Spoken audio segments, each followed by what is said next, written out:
Hello everybody, this is the Red Baron 24 coming to you with a gameplay video on my plugin Ultimate Paintball, which is available on Spigot as a premium resource.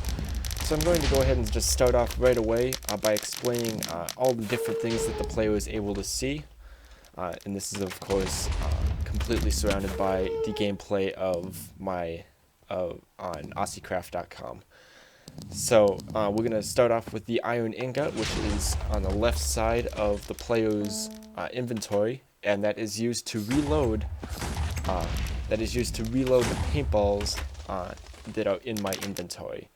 So if at any time you run out of paintballs by shooting them, then you can reload at any point by clicking on that iron ingot. To fire your paintballs, you simply left and right click on the next item in your inventory, which is it's titled Paintball Gun, but it is a diamond hoe, and that will, anytime you click on that with either left or right click, that is also configurable, it will shoot a paintball.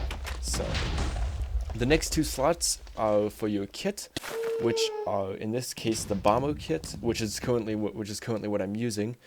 And depending upon what kit you're using, those two slots will have a variable of different, a wide variety, I guess would be the proper term, of different items that could be in those two slots.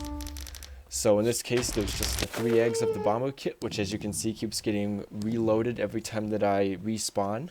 However, if it was the sniper, which I showcase in the next arena, then it would be the gold hoe, and of course that would change with every different kit that you use. So, moving on from there, the center slot is for the flag. Now in the future, when I have different games such as Domination or King of the Hill, then that slot may be used to indicate when you are taking control of a location.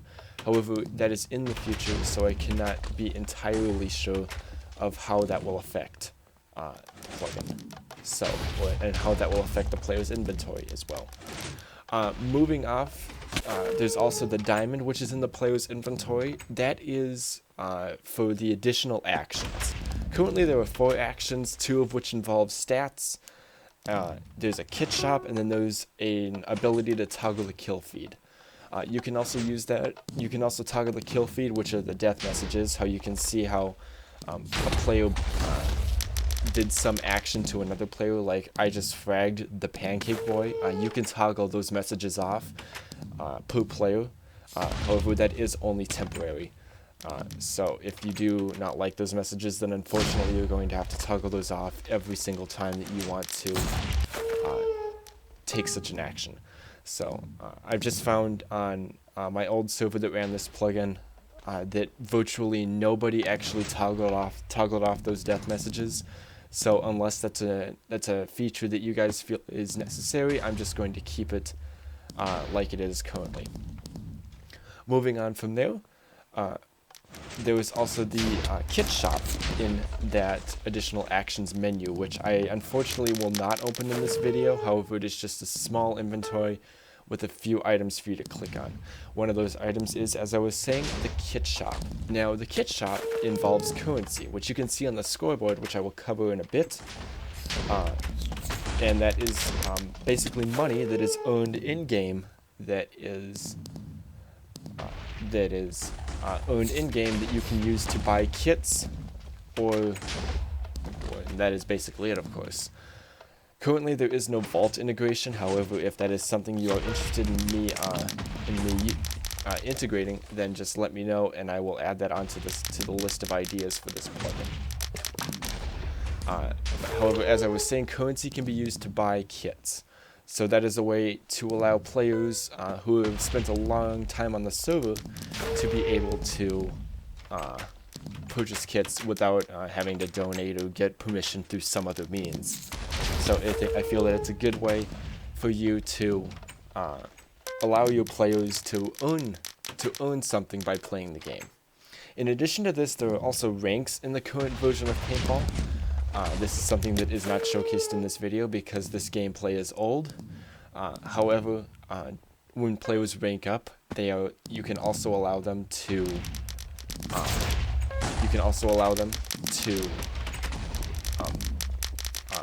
you can also allow the server rather to execute commands when when a player ranks up. So that is another option that you have. So that's basically the kit shop, and then I also went a little bit into detail about ranks too. Ranks are a configurable item in the a configurable option, I guess would be the correct term, which is available in the config. So that is completely configurable. You can choose different ranks, you can change titles, you can change the point values at which ranks are obtained. You can dictate whether they're showcased in chat by a prefix. In the video, I went ahead and I was talking to a player right there about the fact that I am recording. So that's all that was. As you can see here, there is also the scoreboard for team selection. You didn't see it in this case during the time in which the next match was starting. However, during that 15-second time interval when the players were back in the lobby, that is when you can allow your players to vote for the next arena. They get a scoreboard there as well, which updates whenever players vote. So that is something to keep in mind. As you can see right there, I switched kits to the sniper, which, as you can tell, is now cooling down. The sniper has a 30-second cooldown by default.